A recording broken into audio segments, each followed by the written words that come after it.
back to another episode of The Clean Truth. I am Dawson Holt. I am Ben Jones, and tonight we will be having special guest Kaitlyn Vong join us. Before we bring her in, we wanted to do a quick little announcement teaser. We are super excited to be teaching the Competitive Edge Camp at the U.S. Capitol Classics next weekend. So next Thursday, July 30th, 6:30 to 8:30 p.m. Dawson, is this something you think the people should be at? 110%. It's always a good time getting the opportunity to just get some training in with myself. You got Mr. Ben Jones right here, Mr. Philip Brume, Miss Avery Presley will also be there, and Esteban Tremblay. So we got multiple people, multiple coaches that used to be on Team Competitive Edge. So it's going to be a good time. It's going to be a good time. 100%. Yeah. Yeah, I'm stoked. So as a lot of you guys know, being assistant coaches of Team Competitive Edge, we still show up. We help teach the camps. We're running those usually most of the tournaments alongside some of the Presleys and Mr. Jackson Rudolph as well. And so these are always a fun time. Great opportunity right before the tournament gets kicked off next weekend to just get those last minute polishes in, maybe shake some of the nerves out, get a little sweat on before we dive into a big heavy competition weekend. So yeah, this is a spot that you don't want to miss. We'll be covering all the good stuff: forms, weapons, tricking, performance, maybe a little bit of conditioning, mobility, stretching, just to make sure we're feeling great. But across the board, yeah, something you guys don't want to miss. So without further ado, we are going to give a warm welcome to Miss Kaitlyn Vong. Thank you for joining us. Hey guys, thank you for having me here. Anytime. How are we feeling tonight? I'm feeling good. Just been working all day and now I'm here. So very good, very good. Well, we're excited to have you on.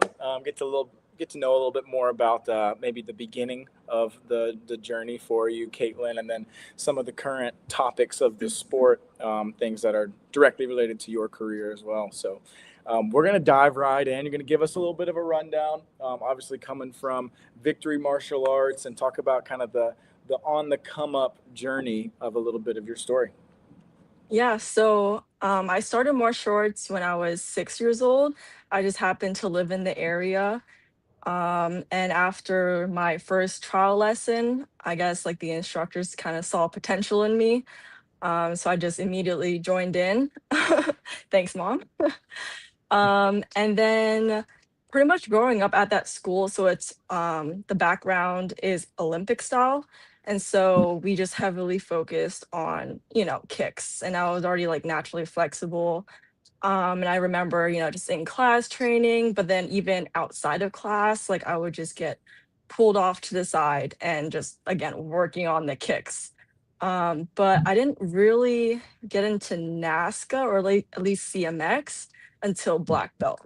And I think US Capital Classics was my first NASCA tournament back in 2012. So it's been a long time thinking about it right now. And with my instructor, Master Kurt Shyrock, so I know he has a background in Taekwondo, but also Muay Thai. And before I started, he did do sport karate as well. Again, I just came up as Olympic style, and I didn't get into it until I was pretty much a black belt. Um, and yeah, and I'm still there. I'm teaching with the camps and the classes. So, it's now I'm giving back after all the years of them, working with me. Yeah, that's super cool. I feel like that's almost like an instructor's dream. Like you have a kid come in, supernatural talent, tons of potential, and they stay in the same spot and they come up through the ranks, and then they go out and they do even more past just, the ranks of a school. And then you continue to teach, and now you're running summer things, events and stuff as well too. Like, I feel like that's like an instructor's dream. So I'm sure they're very grateful to have you there. Yeah, no, I didn't think I would ever like teach. Like, when I was younger, I didn't really think about that. The goal was get my black belt until I was like given the opportunity. And in the beginning was rough. Like I'm usually like a quiet person, a shy person. So it took a lot for me just with experience and time. I really got in the hang of it, of teaching. And it's something that I really am passionate about. I love teaching. just the whole coming up with plans and just being able to execute and really communicating with the students and getting personal with them too, even outside of class. Yeah, awesome. Very cool. Yeah, I mean, good stuff about teaching. I noticed that, I mean, you said working on the kicks like right away, like as soon as you said that you just started training and getting pulled off to the side. So, I mean, that's, what you're really known for is your side kicks, both sides, right? And that choreo form that's so awesome. Um, so, with that being said, um, talk about like the training behind the sidekicks and coming up in the school. You said that you started NASCA when you got your black belt, started in 2012, and just some of the people that you worked with in VMA under Kurt. Was Yes. there instructors other than Mr. Kurt? Right. Yeah, I said because again, I didn't start till later. So some other people that I worked with who also did sport karate, and even won titles, was like Danny Lee. I think he actually started me out in commas. And Yeah. then after that, it was Jake Kahn, and his brother Josh Kahn. But I mainly worked with Jake Kahn on commas, with CMX. And then pretty much, yeah, I would say Massacre, Jay Mhm. Con, those were like the two main instructors and role models I had for sport karate. Hmm. Wow. Yeah, Khan Brothers, you can they were up in early 2000s. I met him recently, so cool guy, and it's cool to see like people like himself that he's still around this the sport. I didn't really get a chance to talk with him at Ocean State much, but he was there. I know his son still competes. He does. I know he does fighting, but he does weapons. I don't know if he does open hand. Yes, he does CMX, yeah, open hand and commas, Nice. and fight Doing it fighting. all right now, which is awesome to see. Um, Now um, with NASCA, who were some of the people early on when you started going? Like first, like what was your first NASCA tournament that you went to? US Capital Classics is right here, my That's hometown, so gotcha. And then from there, like it could have been that night show or just early on. Like who were some of the people that you looked up to or may have been inspired? That you were inspired from? Who were some of those people that you just remember watching? It could have been mhm. night show or even during the tournament. Yeah, some people, ooh, that's like the early 2010s. So like I remember Sammy Smith, Isabella Caracta, Danny Ekin, Aiden Considine, the Presleys, Jackson. But like I think the one person that has always like stuck in my mind and just really stood out to me was Mackenzie Emery. I never got a chance to work with her, and I know she did commas. But if I could go back, I definitely would. Yeah, I was it was always Kenzie. impressive. Hmm. Mm-hmm. Shout out Mackenzie Emery. Yes. Yeah, I mean, you just named off like all the legends of that generation, right? And that's. I mean, Hmm. we've told the same story. I think for both of us too. Showing up at Battle of Atlanta as our first NASCA event, you see all those same people that you mentioned, and you're like, "Whoa, this is a different level." Like you see Hmm. the champs, like the legends of that generation. You're like, okay, we got some work to Yep. do. But it's also super motivating too, right? Because it's like, Oh yeah. I mean, they had to start at some point too. Like I just started out maybe, or maybe you'd been doing it for a while at that point if you're already black belt, but still, it's like you're stepping into a whole new world and you see what's really out there, and you're like, whoa. And so some people could see that and like shy away because it's like, oh, I'll never be that good, or like, oh, that looks, like it takes a lot of work. Well, yeah, it does, but anybody can end up in that position, right? I mean, like 12 years ago, or not 12 years ago, 2012, all those years ago, then to now, would you have ever expected to be like one of the top competitors still killing it? No. Right. But I'm sure like seeing all those people, it was inspiring. And then you wanted to strive to be like that. And then you got to that position. So, it's like, it's a very rewarding feeling. And so Hmm. I hope that's an opportunity for anyone who's like listening and shows up to an event and gets overwhelmed and is like, whoa, this is a lot. Whoa, those people are really good. I'm sure that takes a lot of work. This is just insane. It could be you too. Like, I mean, we've talked about it a lot at these camps and stuff that we're teaching. It's like we were those kids in that camp, like not that long ago, and then now we're up here teaching them. So like, Right.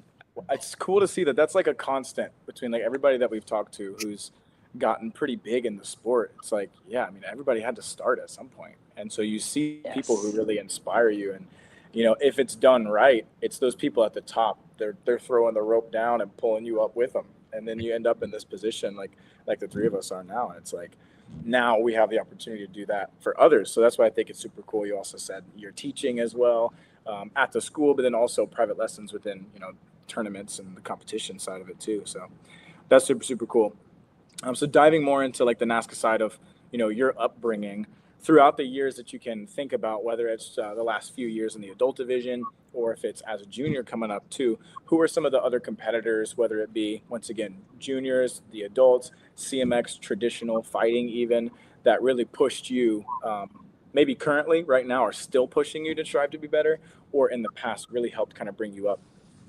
hmm Yeah, I mean, I can list a bunch. Like right now, the women's division is like strong, especially with the new adults who just got pulled up, like Sophia, and you got Alice and Avery. Yeah.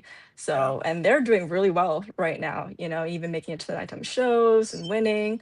So that's really cool. And of course, it's like, they're stepping up, they're winning. I gotta step up my game as well, and stay on top. Who else? You got Haley, of course, always the GOAT. Yeah. And even, yeah, I remember competing again when I was younger too. Like we've always been in the same division. Mhm. And just seeing her growth as well too when she was younger. Let's see, for traditional, in the Koreans division, lately I've had Lily McGuire, I've had Gabrielle Rudolph, and Gabriella Orm. So I would say those are like the top three right now in the Korean division. That like been pushing me to keep Yeah, up my game. for sure. I think it's been cool to see, like you said, the younger girls that just moved up into the adult division and people like you and Haley, almost like veterans of the division, like holding it Oh down. my You know what I mean? gosh. Been there, like proven already, right? Like been in the division, have won, whether it's CMX traditional forms, weapons, solidified, right? And then to have those younger competitors creep up, it's like, whoa, they're coming for you, Um, Yep. Once again, good motivation to like keep pushing, right? So we've talked about this a ton. I mean, I feel like our whole career has been built on this. But do you feel like without those people like pushing you and kind of really chasing behind, would you be like as good or as accomplished as you are now? Oh yeah, probably not. No. Yeah, and that's one thing I love No. about NASCAR, right? Is like the competition is so difficult. Like Oh everybody yes. shows up and everybody's there to win. And a lot of times there's a lot of people who could win the division, you know? And so that really I think just drives the sport forward because it's so competitive on so many levels. Mhm. So I mean, I always think about like how good would I be if I didn't have Dawson or Esteban or Philip or all these other people that I competed against growing up too. Like I'd probably not be very good. you know? Right. So it's cool to see that though that's like a constant between all the divisions, right? Oh yeah. 100%. I think like not only will you wouldn't be good, but let's say if you did get good and if without the competition, you may potentially get bored and just move on. You know what I mean? Yeah, that's Yeah, true. that happens. Like so it's like it's always that respect. And there's always people that are in our division with like different goals and aspirations. Like I just watched I was listening, not watched. I listened to another podcast. Michael Guthrie, he's got his own podcast now, and they were talking about with Vince Little, which we'll be talking about him and his upcoming seminar toward the end of the show. With some of the cool stuff that they just remember watching growing up and watching the competition, and that's like highlights, like tricks that they remember. And Vince said that one of them was in our division. It was a men's forms division, and that was Shaquan Parson hitting a double backflip, like the first one hitting a double backflip. Like I remember I was in that division too, and even I was sitting there, I was like, okay, that was pretty cool. Like he just made history, and like that's what he just wanted to do that, just to do that because no one has done that before, but it's been attempted multiple times. I know. I mean, the Josh Durbin video, it's on YouTube. I mean, if you know, you know. Yeah. But yeah, it's so cool to just. I guess what I'm just trying to say is like it's also another thing that keeps you engaged is just the amount of competition and that people is just willing to just go for it.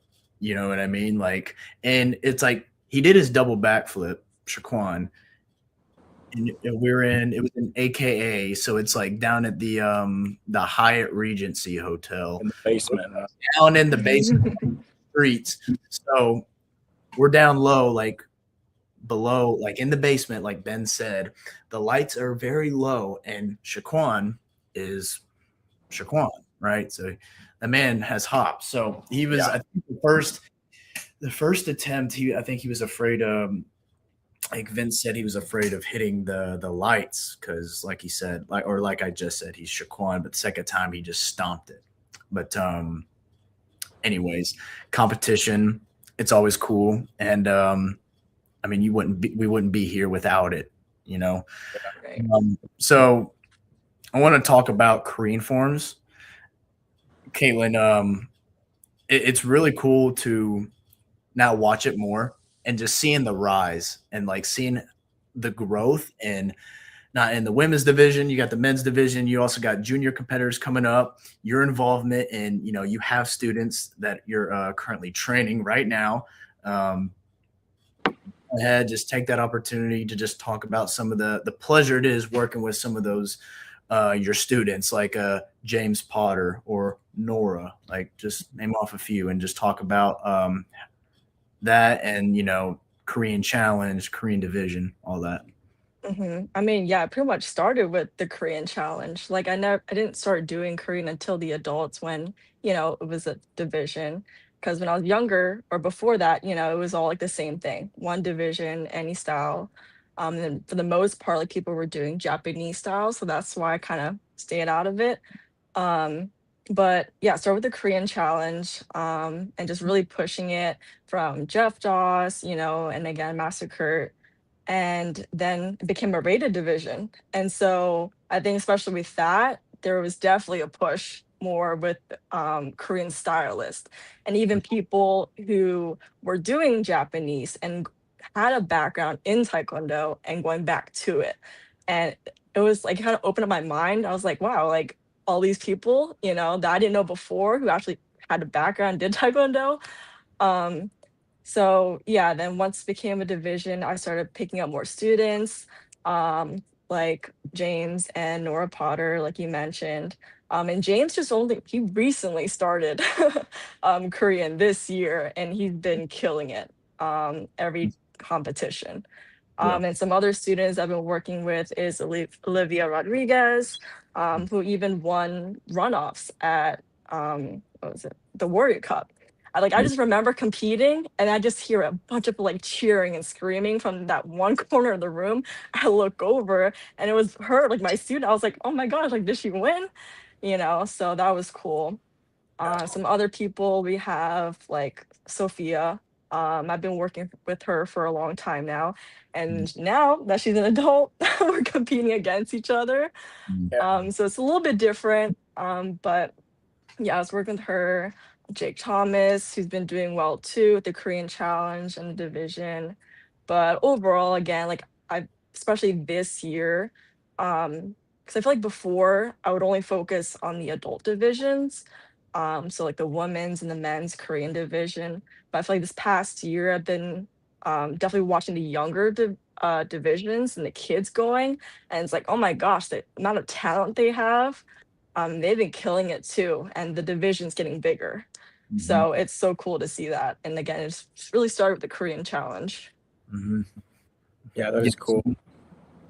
Yeah, I just yeah, I just wanted to give you a moment to shout some of your students out, and yeah, it's really cool to watch, especially when watching you, of course, and just also seeing the men's like Noah Thomas has really gotten good, and it's really entertaining watching him and Jeff go at it, in in the challenge, and like Yes. watching the strategy when you're going like at the same time as someone else in the ring, like that's dope. You know what I mean? Like especially in a night show, just hitting a ripping out a Korean form, and like I remember watching. I just hear a laugh when I said ripping. Anyway, it's been on my vocabulary lately. Anyways, what was it? Battle of Atlanta. Battle of Atlanta. I was watching Jeff and um, Noah going.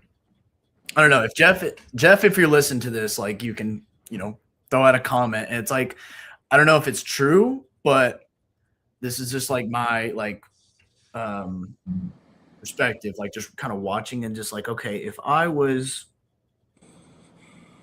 going right now, like what would I be doing? Okay, what do I do from there? What form am I gonna do?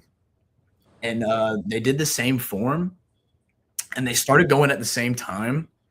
Then Jeff and like Noah get to the move, right? I think it was a gay back. I think it was gay back they were doing. And they get to like one of the moves before they do the first side kick. And Jeff pauses and lets Noah go. Hits his lets Noah go. So Noah hits his side kick, and then after he does that, then Jeff goes. So I thought that was really interesting. Um, especially like just kind of waiting it out and just letting the person like get his sidekick in and just get a reaction, and then you would go from there. Like, um, Especially against someone like Noah too, with insane yeah, kicks like that. Like right, you're like, you know what? Let him hit it, and yeah. then I'm gonna throw mine too. You know? They're just going at the same time. Like, I don't know. I thought that was really Yeah. cool. I mean, I think that it just looked like that's what Jeff intentionally did that because they hit the move at the same time, and that's what I saw, and I was like, oh wow, that was anyways, I just thought that that was really cool. And I mean if you want to talk about that a little bit, like some of the strategies, like being able to just do you know the same form multiple rounds or different forms multiple rounds, like when you're having to go against this person, what do you have to expect, you know talk about that situation. Yeah, so the Korean challenge, there's what, 3 rounds. And I usually do 2 forms. I start with like my strongest, and then I have another form. So my first form is choreo, and then my second form for the second round is Taebaek. So it's another WT form. I've been trying to like just stick with that because that's just again my background. And then third round, which was on stage, but now it's just ran during the day. I go back to choreo, Mhm. and I don't really let like what other people do kind of influence like what form I'm doing. I just stick with what I know and what I'm good at and just go from there. But pretty much like everyone else, like they like to switch up the forms too. And it can get exhausting going Mhm. back to back. Mhm. But it's really fun. And I know there are times, like even on stage, where like me and the other person would get so close to each other. Like I'm sure that's happened Yeah. with Gabrielle, and I Uh, might have even like hit her a little bit. I apologize after. Like I swear I felt something. I'm like, oh my gosh, I'm so sorry. And the thing is, like, I'll try to wait too, but it's like to a point where I can't really wait like too long, you Yeah. know. I think this happened like twice, like probably with her and I think someone else, maybe Lily. I don't know. But yeah, spacing, like definitely on stage, it's a lot better because it's just more open. It's harder mhm. during the day with the mats that are out. But yeah, it can I, be fun, but sometimes a little scary. Dude, I was Mhm. gonna ask about that because I remember watching it on stage. I guess it's just they don't put it on stage anymore that much. No, no. Yeah. Because now if you win, like you what is it called? You get to go to runoffs. So Oh, it's you not jump. like a 1v1 on stage. Yeah. But I thought it was cool to have the 1v1 on stage, especially knowing Yes, that I you know. have Gosh. more actual mats, so you can kind of fit 2 people on stage at least.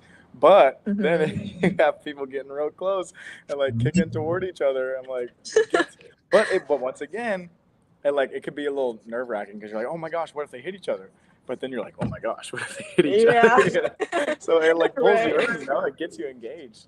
And so Well, I remember watching some, and I legit thought I saw somebody hit. I think you hit someone, and I was like, did she just hit Probably. somebody? It's crazy. I mean, what is that like?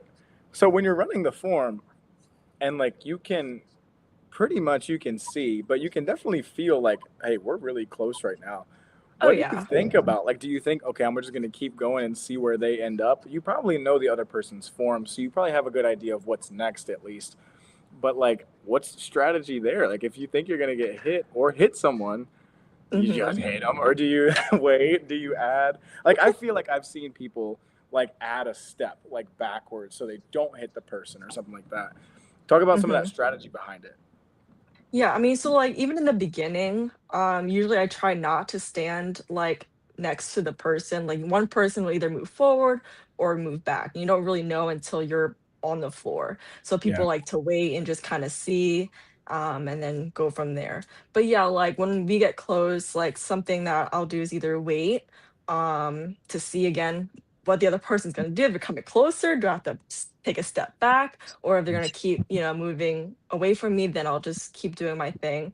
But yeah, it's just pretty much to wait and see and then go from there. I can't let that like get in my head. Yeah. Oh So yeah, for sure. I hope they put it back on stage some. Because like Dawson, you we said that wasn't it on stage in Atlanta or something? Uh, well, I think I remember the last time I watched it on stage was at Capitol Classics last year. Was that the Oh, last? so yeah, so once it became a rated division and where like if you win you get to go to runoffs, like before all yeah, that, like yeah, they would take you straight to stage, do the 1v1. And I know like at US Open, we were like Jeff Doss was trying to push for that. And with the Adidas too, just try yeah, to showcase that on stage, but didn't end up, Mhm. going or happening. But I yeah. thought that would have been cool. Yeah, it is cool. Like, just the whole concept is cool. Just to have 2 competitors going at the same time on stage against each other in a forms division. Like, I think that's really cool. Mhm. I don't Hmm. know. Maybe it's kind of hard to judge. I don't know, but I think if you're an experienced judge, if you know what you're looking at, then it shouldn't be that bad. Right. But I don't know. I think the whole concept is sweet. They should do it with CMX weapons too. I agree. Hey. Oh my no, gosh. no, I don't know. I think that would be a little much. With all But the tricks too. yeah, that would get pretty hectic. Trick pass Yeah, across the stage, just hit the right. other person mid court. Right. And especially, I mean, if we had all that freedom because a CMX form is choreographed by that individual competitor or if that a coach. So like that could be some very interesting strategy there. You know what I'm saying? Yeah, I think they should not do that as a division. I think that would cause a lot of problems. The intrusive thought right away, it's like I can easily just like poke my sword Oh up. my god. But Right, that trick pass across. Oh yeah, Nothing intentional. um intentional. but anyways, I can also agree. Like I would love to see that come back in some of the night shows, just because it's the concept itself. It's just a different look. And just like every time I've watched it, it's gotten some crowd engagement, Oh whether yeah. Yeah, it's where it's like Hmm. person's doing the two people are doing the same form or not. Someone's Oh throwing a kick, yes. and then someone's throwing a kick right after that. Crowd goes nuts on the for both guys. Yeah. It's just one thing after another. Correct, right. It's dope, right? there's always So something to watch because you got, I mean, 2 people going at the same time, like you said, whether it's the same form or not. I'm no kidding. I started watching a Korean Challenge Division one time, and I thought they were doing the sync trad in that ring, because like I thought I was like, Oh my and god. it was 2 people like that weren't on the same team, like people I knew. I was like, I didn't know they were doing sync, and then like they got way off sync, and I was like, oh man, this is not that good. And then I realized, then I saw the judges like sitting in the corner, and I was like, oh, yep. Yeah. good challenge, got it, got it. Yeah. Mhm. And that helps too with the judges spread out. and just being able to look at both competitors. Yeah, for sure. Does that Right. ever come to mind? Because I've thought about when you have some people like in CMX or something, and you do something to the back, and the judges don't always see it. Mm, Do you feel like you have to be extra on point because like when you turn around, everything's going to be seen to the back. When you turn back around, everything's going to be seen to the front. Also, like, does that change your perspective on what the judges are seeing because they're in different spots now? um, I mean, no, I mean, I think it's for me, it's just I'm consistent throughout the whole form. Yeah, Because yeah, pretty much. I know. Like I've thought about. I tell students all the time, especially CMX divisions, like the judge's perspective is so important because you have three judges directly in front. They, for the most part, get the same view, but at the same time, like it can very slightly be off if my angles are off for that corner judge. Like if this corner judge can Mm, see everything, but that corner judge now can't. And so if I adjust my angles better, now all three judges can see really well. And so right. then you have judges in the back too. So obviously it's a traditional form. So it's not like you're going to change the form structure Well, to yeah, I fit. was just about to mention, like for the Korean division, you can modify, but for the challenge, you can't. Right. And so it's So got to yeah, be you what have it to is. stick with. Yeah. Yes. And so it just, if you know the form well and if you execute the form well, the form is the form. It's not like you have to try and adjust the form for the judge's perspective. They're going to see the form, you know? So I guess that makes sense that you wouldn't Right. have to even think about that because it's just the form. It just is what it is. So Mhm. that's cool. Mhm. But yeah, so obviously we've talked about Korean. We haven't talked a lot about the fact that you do a lot of divisions, right? So we have obviously Korean Challenge. You have the Korean Traditional Division. You've got CMX forms. You've got CMX weapons. We've got traditional weapons. We've got Mm, fighting. We've mm, got a very well-rounded martial artist here. So over the years, you basically competed in everything there is to compete in, right? yeah. So I mean, for the longest time, I pretty much just did CMX, open hand and weapons. And then when Korean became a thing, I started doing that. And then I got into traditional bladed forms.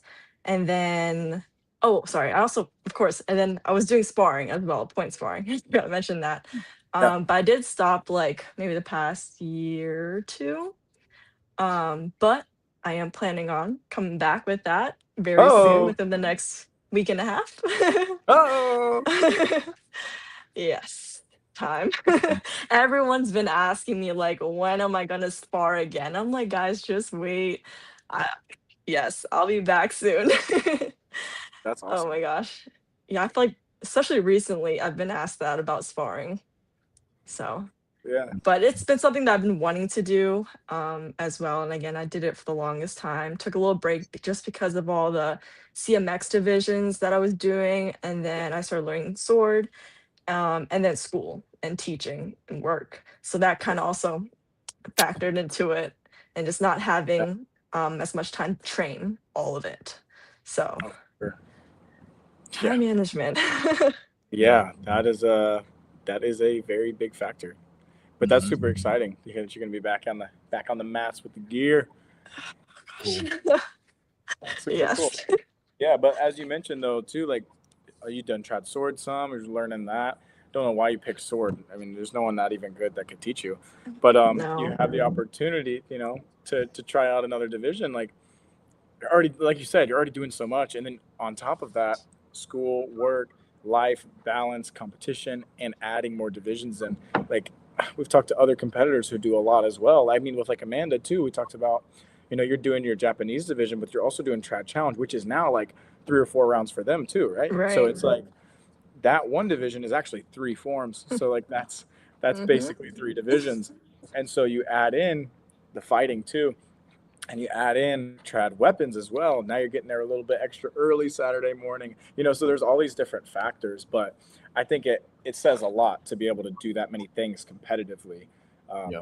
I was at a tournament last weekend, and I had some people like send me a message. They're like, "I didn't know you could do forms," and I'm like, "Yeah, I'm a martial artist." Like, like Dawson and I've talked about it a lot. It's like people are surprised when you're good at martial arts as a martial artist for some reason.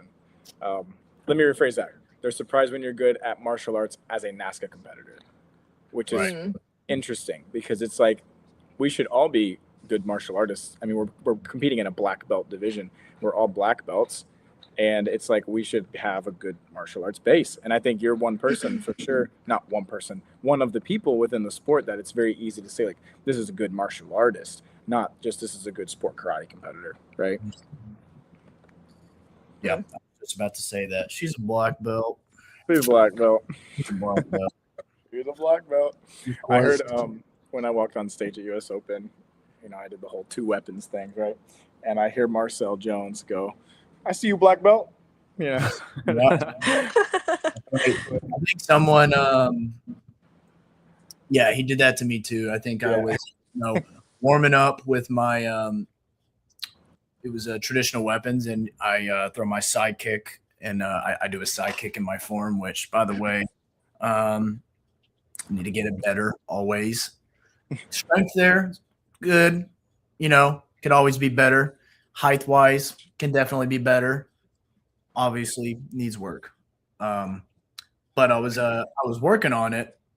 I don't even remember who it was, but I don't know. Someone came up to me. Is like, "Are you doing just asked me about it." I was like, "I didn't know you could sidekick like that." And then Marcel chimed in. He's like, he's a black belt." That. Yeah, like Yeah, I mean, yeah.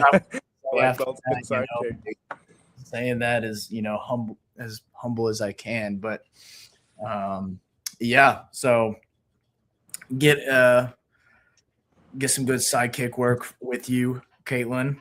Oh, and we then- also I got mentioned you. so. Yeah, well, the fighting's coming back. Is the trad sword coming back also? Yes. Yeah. We got it. I'm yeah. excited. Yes. I'm gonna get it ready. So Yes. you got some good kicks in there. We just gotta, sharpen it up, sharpen some things up. No pun intended. So she'll be ready in no time. So I'm confident in her skills, and yeah, it just what was it saying? I mean, it has no relation to sword cuts, but it's like one chop, one punch at a time. As Vince, that's who it was. Vince says that one chop, one punch at a time. I've been saying that a lot lately now. So shout out to Vince. So Speaking of Vince, what we got coming up? So we got a seminar that's coming up this weekend, July 25th. Announced a couple times. That is the three of us: myself, Ben Jones, Kaitlyn Vong. We'll be doing a seminar at Princeton, New Jersey. So it'll be a good time.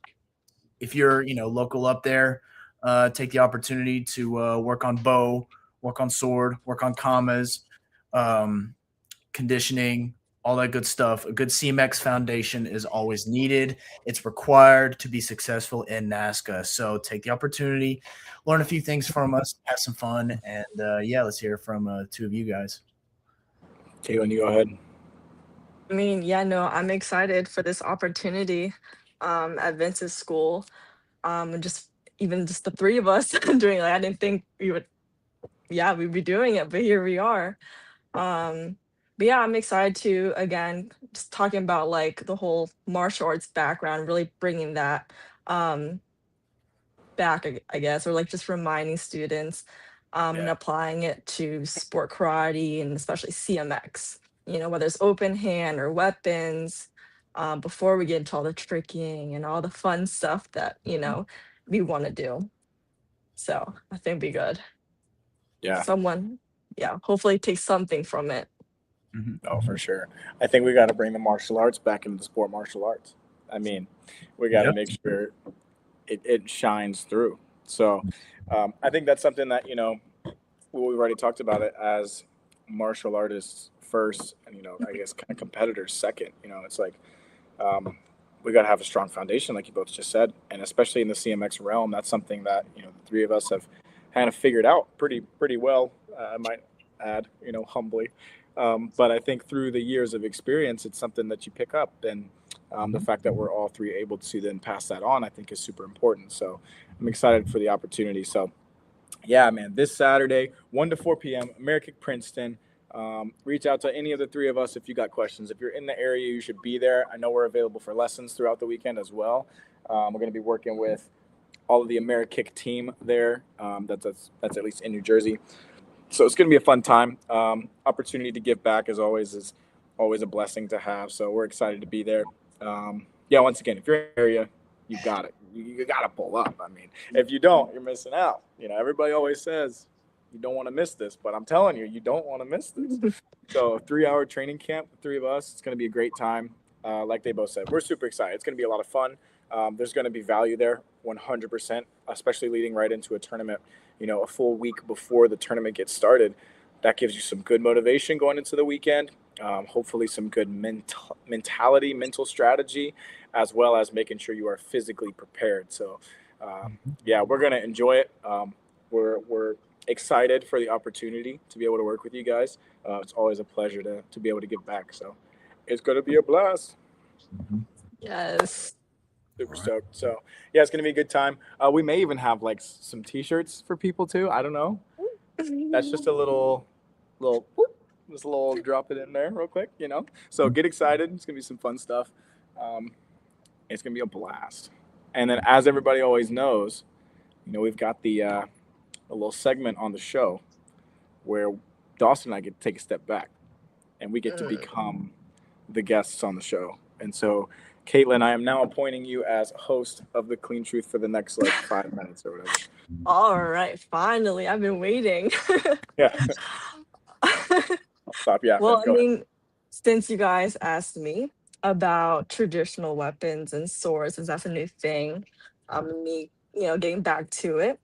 And I know, Ben, you recently started competing with a different weapon besides bow, which is your signature weapon, right? Yes, You yeah. with the commas. So, Dawson, have you ever thought about competing and doing a different weapon besides sword? Good question. Have I thought about it? I've joked about it. Mm, So if you were to ask me, is like, am I going to compete in it at any time this second half of the season? The answer is no. I don't even know what I would do. It's definitely not. so you got like bow, nunchucks, Um, commas. I think whenever What I else is there? do, like when I've been, when I'm teaching classes, we now just it's funny that I just said I won't do bow, but we just switched our weapons up in our our CMX class, which we call it. And we switched to bow, but before that, it was commas. Before that, it was nunchucks. It allowed me to Mm, a little bit more nunchucks lately. Commas already. triple? One time I competed in commas. That was years ago. Pretty legit though. It was pretty good. Thank you, man. I think like Want to see this video? I think there's proof on YouTube. Maybe it could be on like my mom's old YouTube channel, perhaps. But I mean, like if I were to pick them up, like I know the basics enough to where I think I can. I'm pretty confident I could be pretty dangerous with it. But for nunchucks, like I know the least about.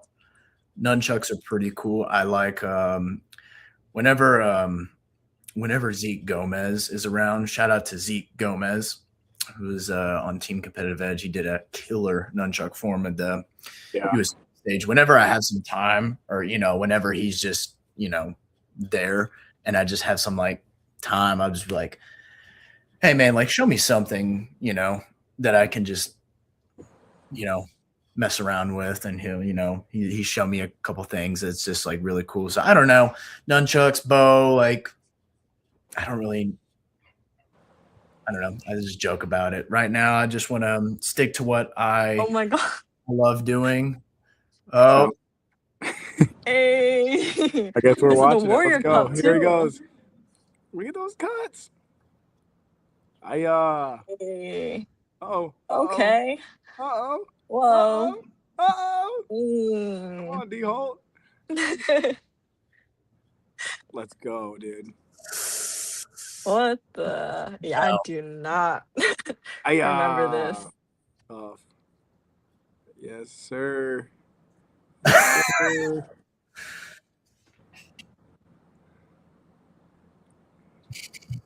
See, once again, this is what you call a martial artist. Yeah. CMX, traditional, multiple Mhm. weapons, forms, weapons.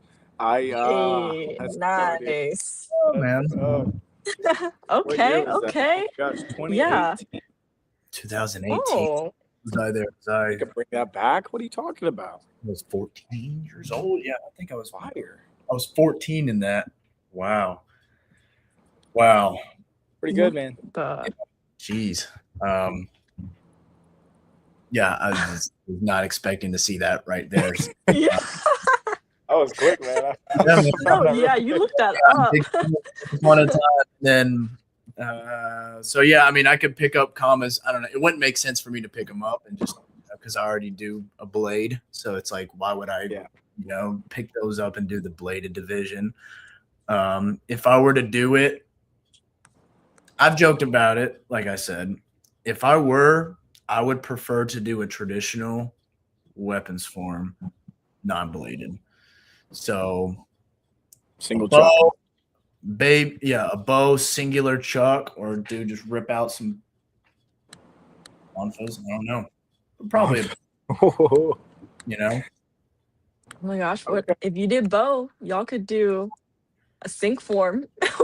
Ben and Esteban. There you go. I Brad mean, Bosing. yeah. I mean, they've seen me strike, so I've seen you strike and break one of my bows. yeah.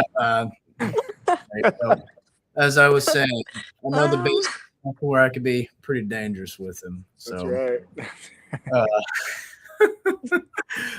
how'd I break it? Well, I just did like a side strike, and I just Yeah. oh Right my. before a night show too, as my favorite bow. oh man, Oh my gosh. I did so dirty on accident, man. Yeah, He's so, apologized plenty of times since then. It's okay. I got over it, guys. It's okay. mhm. No. It was on purpose. But yeah, that was a good question. Yeah. I would love to see it. Mhm. Why not? All right, Ben. A question for you. Ooh. So I know you were teaching for a while, right? We're at At Infinity Martial Arts in Wisconsin. Infinity. Okay. And then so now you're like doing lessons, you're doing seminars. So just talk about like, the difference, if there is a huge difference with that and how that's going. Yeah, for sure.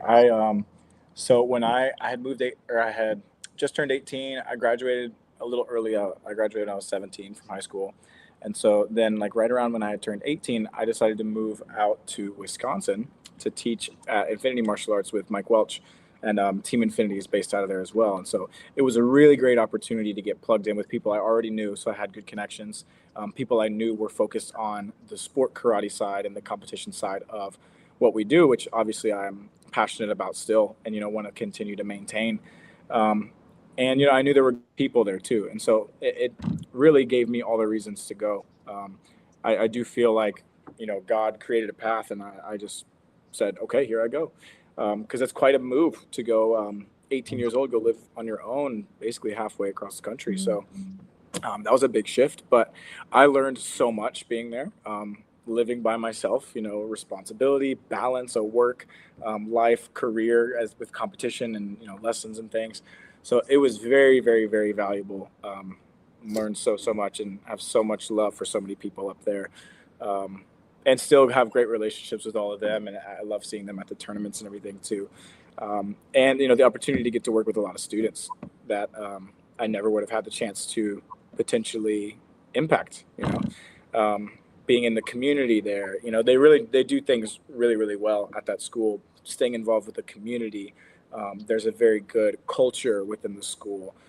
So it's, me, I moved around a lot growing up at different karate schools, and so I never really got super, super plugged in anywhere, because once we were starting to create a lot of relationships and get plugged in, then we would potentially have to move.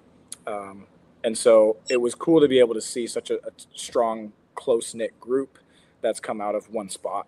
I mean, if you think about the champions from Infinity, it's amazing to have a staple school like that be so successful in so many areas. So it was such a blessing to be there.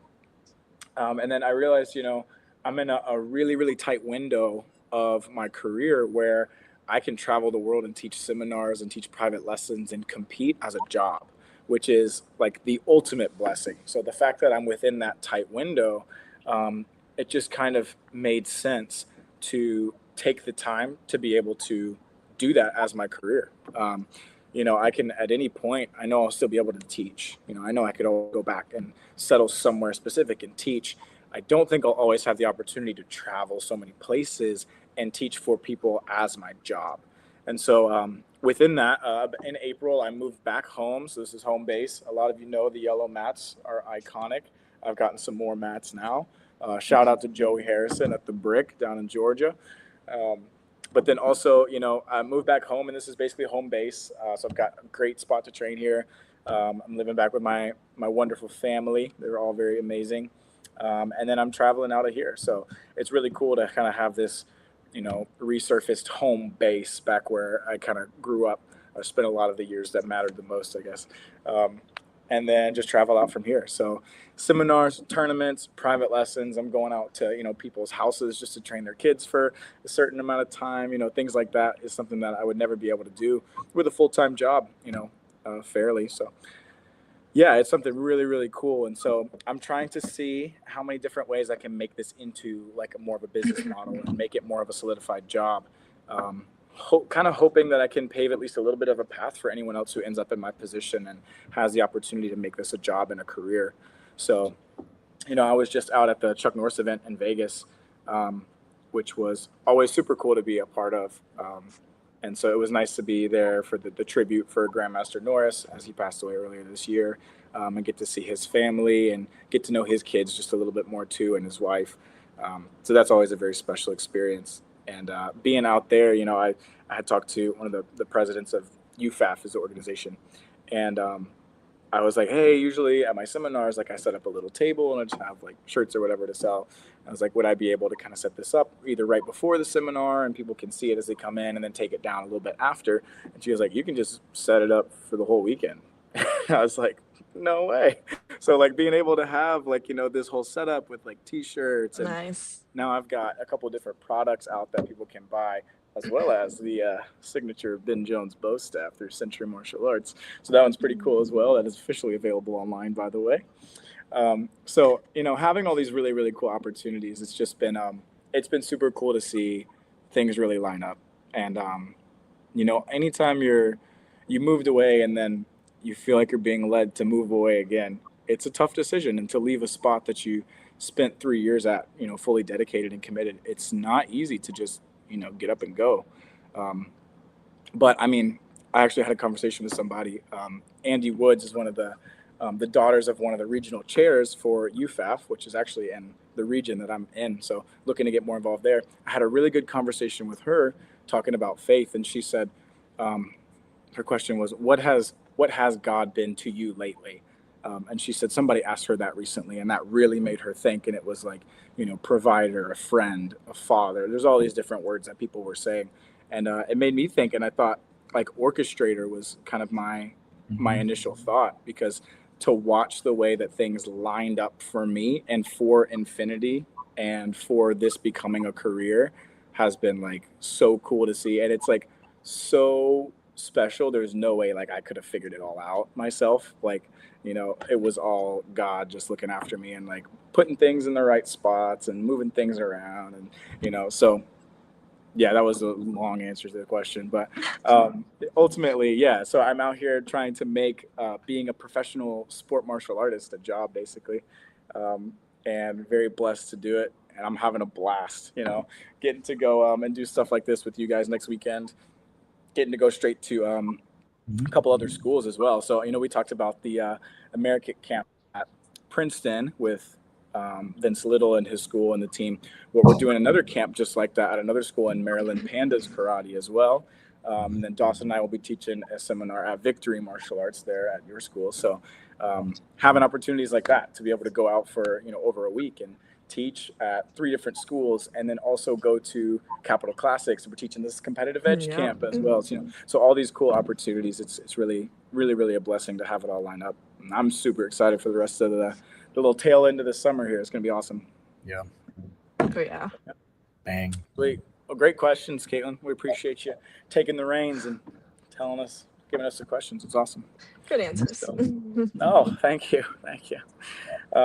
So is there anything, what do you think the most exciting thing that you're looking forward to on this next big trip is, whether it be the CMX camp at Amerikick or at Pandas, or teaching at the school competitive edge camp, the Capital Classics?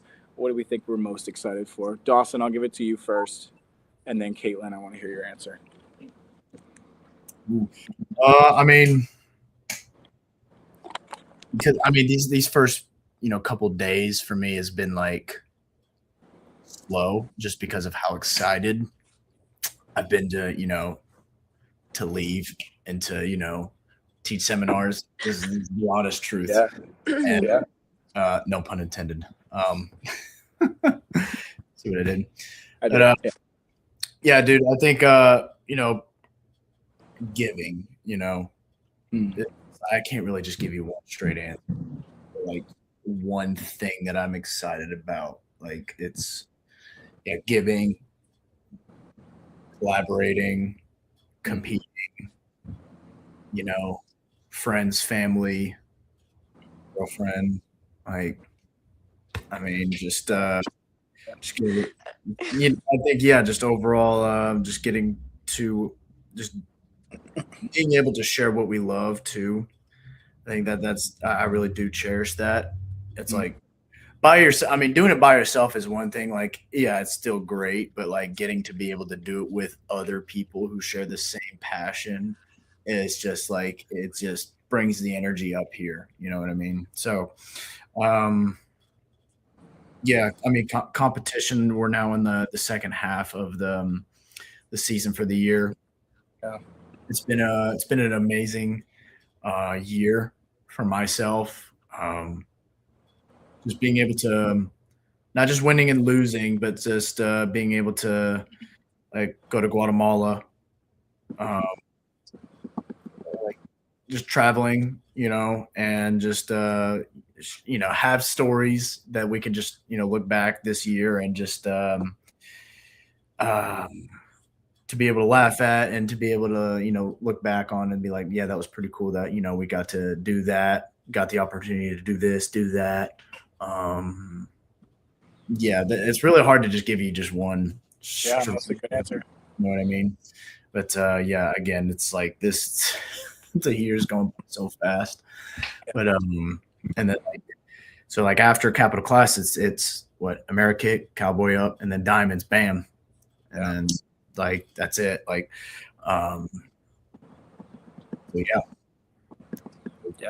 would be my answer. Same thing for you, Kaitlyn. Within the next week and a half, what are we looking forward to? Like what Austin said, I can't really just say one thing. A little bit of everything, between like traveling and teaching, and sharing my knowledge, and also even hearing from the students as well, and collaborating with other people like you and Dawson.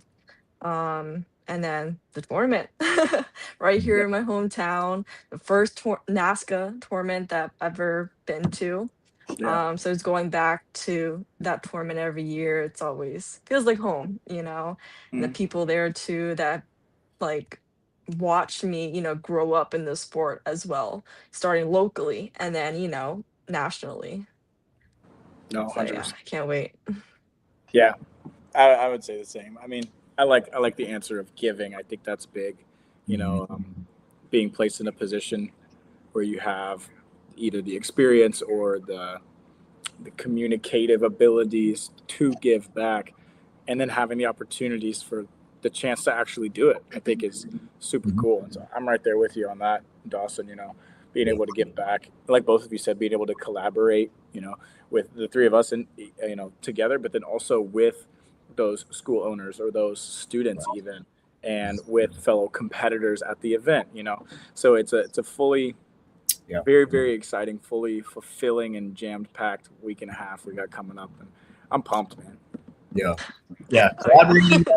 Collaborating is great because, like when I always love to just also participate when someone else is doing their thing, they're teaching something. I'm not just, I'm not going to sit down and just, be on my phone. No, I'm going to participate. I'm going to watch and maybe learn something on how they're explaining whatever it is that they're teaching. It's like, see, I wouldn't have said it like that, but that was a really great way of explaining that way. And it was a way of like that really kept the kids engaged. So it's always something for me as an instructor or a teacher can take something away. So it's like, it just goes to me saying that like we're all still students, Yeah. So, you can always learn something new. Right. That's yep. right. I see the strong black belt with a white belt mentality, right? Right. See one comment. Bro is in the chat.